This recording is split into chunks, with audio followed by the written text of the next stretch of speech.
We'll try it again. We're gonna try it again. I'll have to just edit the video, whatever. All right, here we go.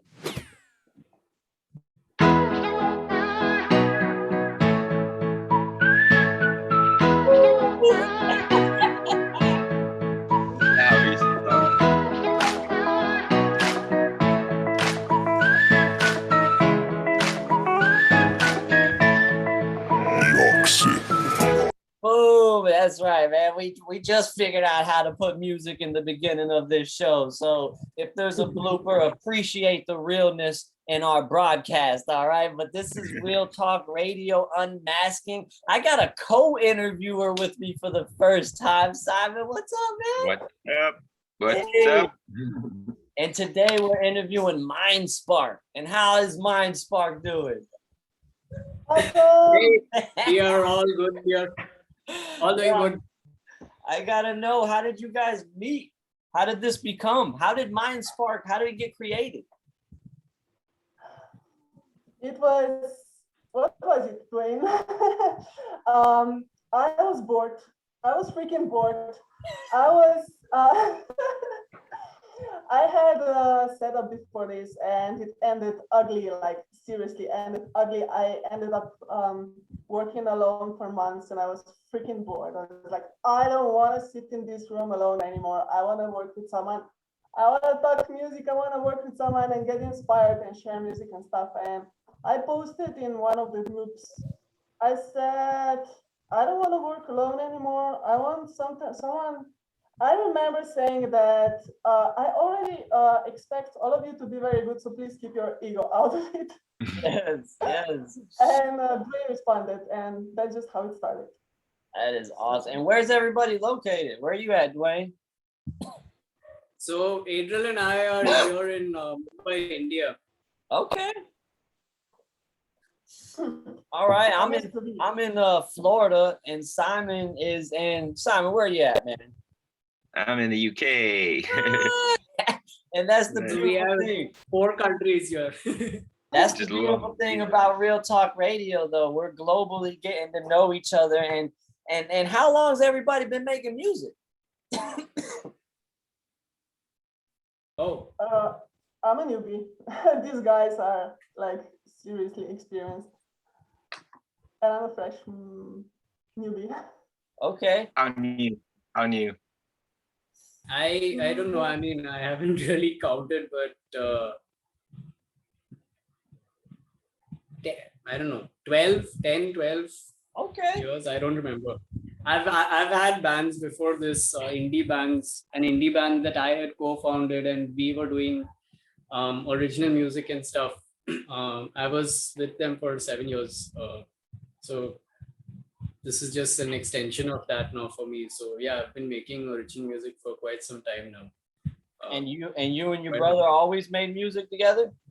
No. That band of mine, it was just, I mean, it was me and 4 other guys, and he was doing his own stuff with music. But I've lost track of how many years I've actually been making music. It's just, yeah. So the band. Oh, go ahead, man. Sorry?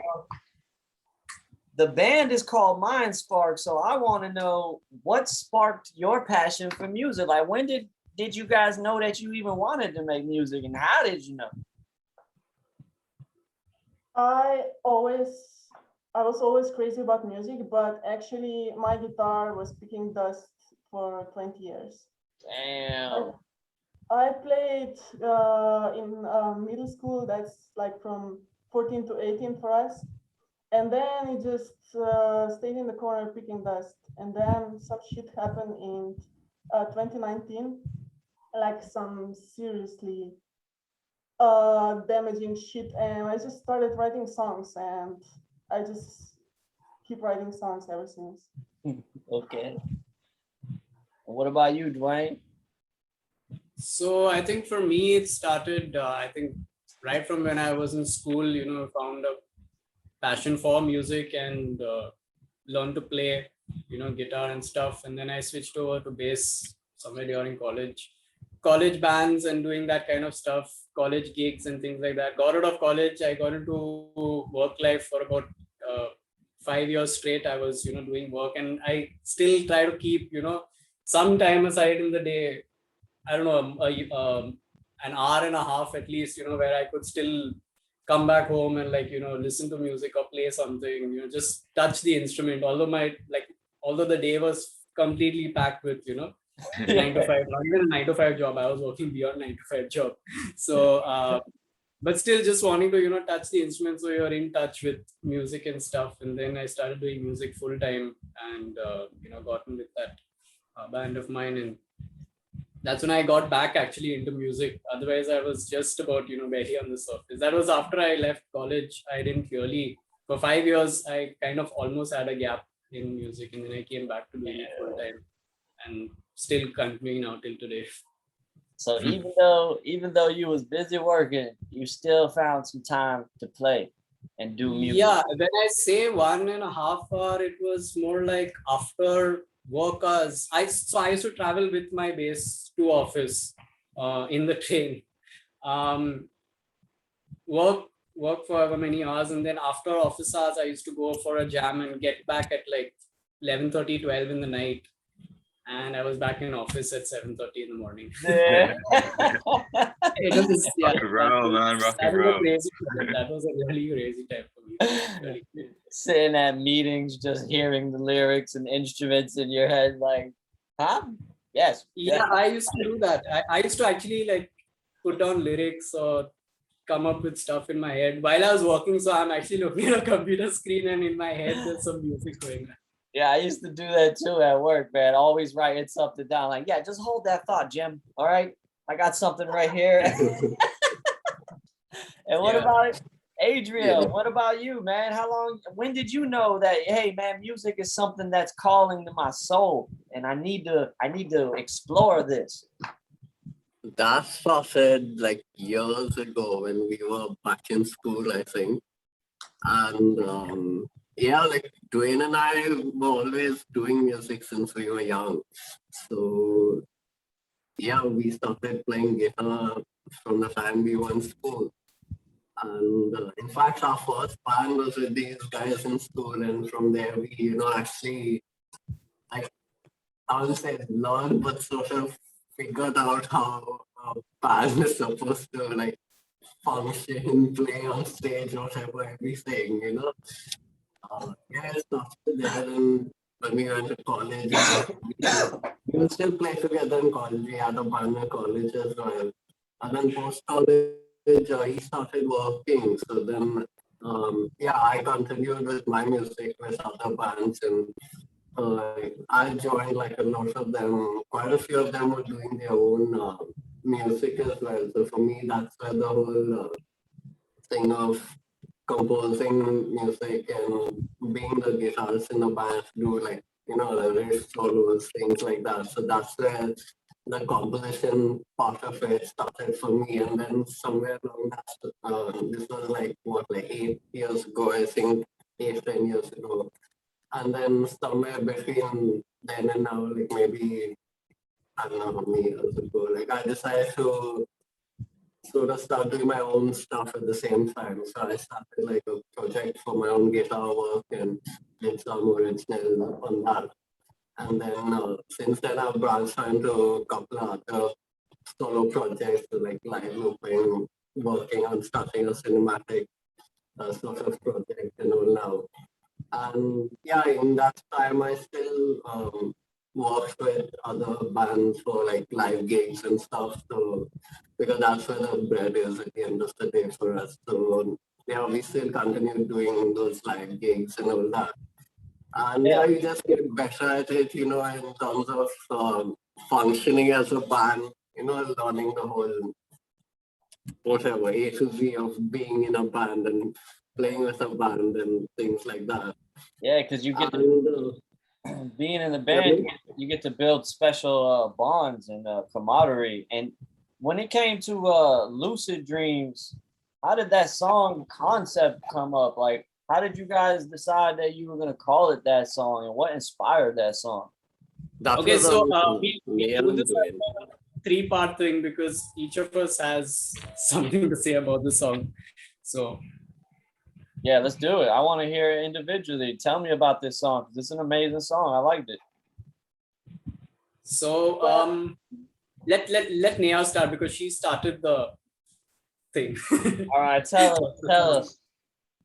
Okay, the first of all, the name Dwayne named the song, and we were deciding on the name for like half a year, like 6 months or something. I have so many drafts in my computer with different names. One of them is, one time I got not seriously pissed off, just a little. Can I say that? Yeah, man. Whatever you want. Annoyed with something he suggested, and he was a little stubborn. So I said, "Fine, I'm gonna name it pickle flavored cupcake." Hey, if I seen that somewhere, I would have listened. I would click it. I would probably click it. I would be like, what? Sometimes those first thoughts are the best ones. I have so many titles in my computer for that song. Yeah. Basically, I'm like a grasshopper. You know, I'm just like, I'm gonna do this. I'm gonna do that. I'm gonna just up. And the first night, Dwayne and I talked. We just agreed that we were gonna make song together. And next morning, I woke up and I was like, okay, I'm gonna write a song. So first thing I saw was my window. I was like, damn, it's morning, which at the time was a good thing, but kind of reminded me of times when it was like, oh fuck, sorry. How dare you?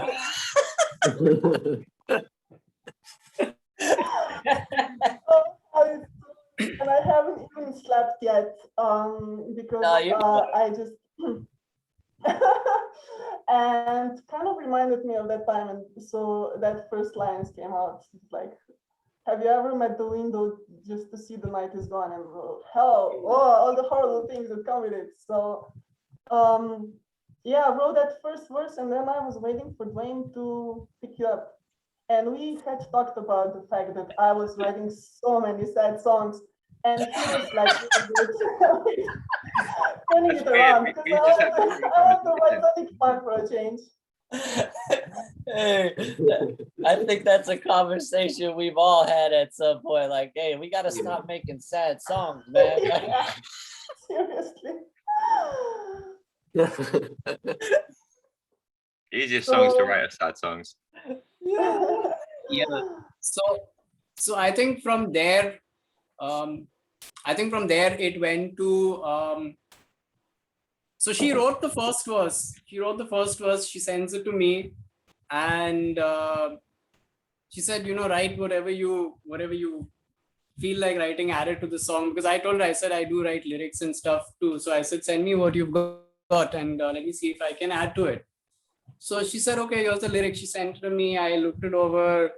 I saw it and I said, this is too dark. I said, this is too messed up.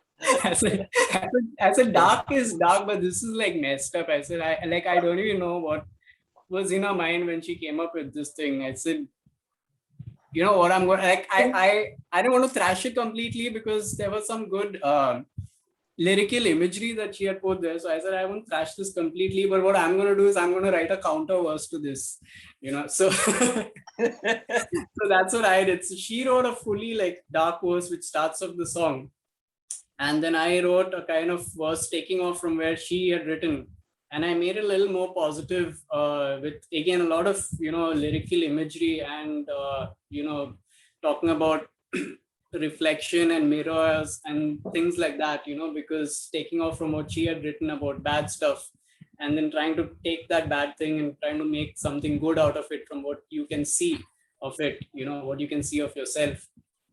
And we wrote that. I wrote a kind of happy kind of bridge to the song. I wrote a happy kind of bridge, and I also wrote a kind of a more uplifting kind of chorus leading off from both the verses. And that's how we kind of ended up structuring the song.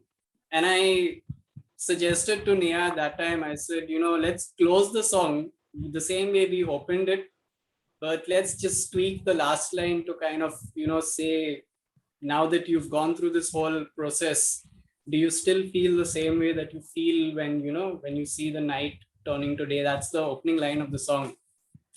Something like that, not those words, but something to that effect. So the line, the song basically closes saying, now that you've been through this whole process, do you still feel the same way when you see night changing to day? Yeah, and I would say that's what makes an amazing song. Everything that you guys just touched on, because it started off dark, then you brought light, then you brought self-reflection and reflection of the process. And to me, that's what stood out to me. I was like, this is just like, it's okay to be sad, in my opinion, but bring it back up. You know what I mean?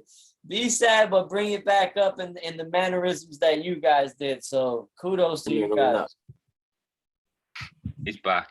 He's Keep back. going. Keep going. Were we all Keep going. frozen? Were we frozen right now? You were We just frozen, bro. lost you for a moment. Was I just talking to myself?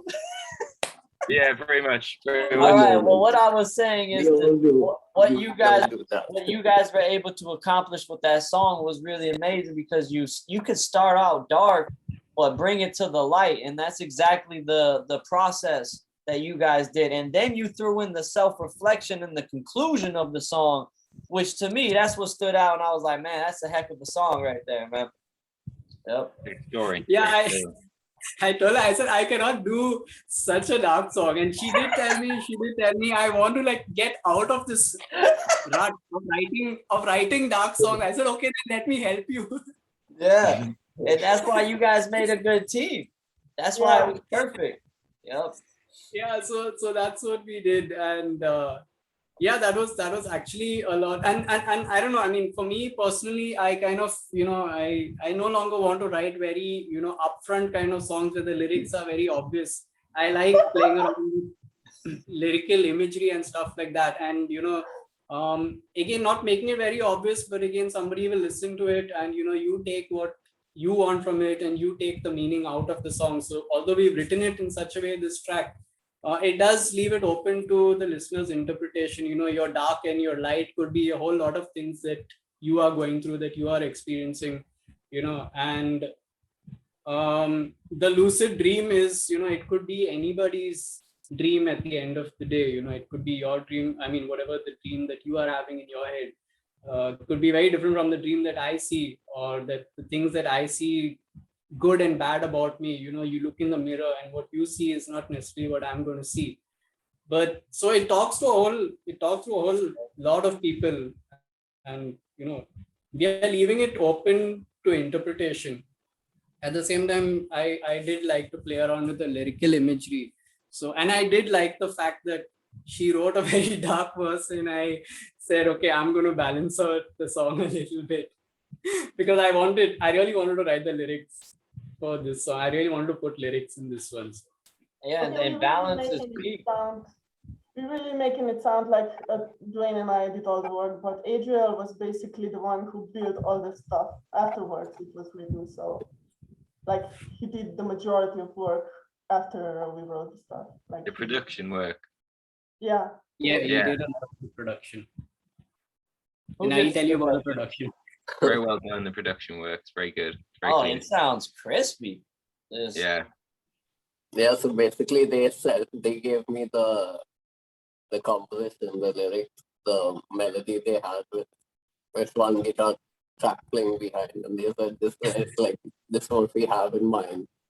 So I'm like, okay, now I'm guessing it's up to me to imagine the whole thing in my head from start to end and figure out how this whole thing is going to flow in a proper, full song setting. So Where did you learn? Where did you learn to do it all? Did you teach yourself, or did you learn it at school?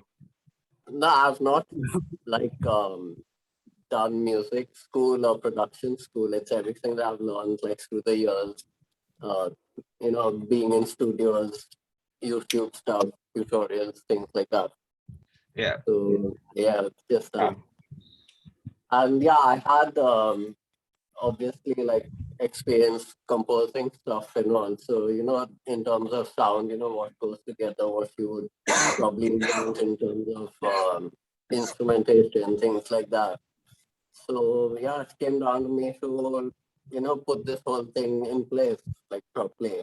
What they had given me, the lyrics and the composition, the vocal lines and all that. So yeah, I sat down with it and And how did you passed guys it feel when you finally heard it finished, everything polished? How'd you feel? Yeah, that was amazing because like for example, I did all the electric guitar parts. Nia did the acoustic guitar on the track. So we used that guitar from there. And the electric parts were all mine. And even though like the programming of the pads, the drums, all that was like done by me as well. So and bass, of course, Dwayne did with the vocal parts that he did. So then, just putting all that together and then coming up with relevant lines and riffs and even like a solo that fits the whole thing. Because for me, it was like I saw the song, I said, okay, this is a dark song. They're talking about coming from a dark place and then maybe picking yourself up and then going forward with what you need to do instead of getting lost in that dark space. It's a So it musical was up to journey. me basically to bring out that whole thing of the song. So I said, okay, the song starts out quite dark and all. Let's hit it off with a full counter on the riff. Like, so the riff is actually a very nice, groovy, vibey sort of riff that happens.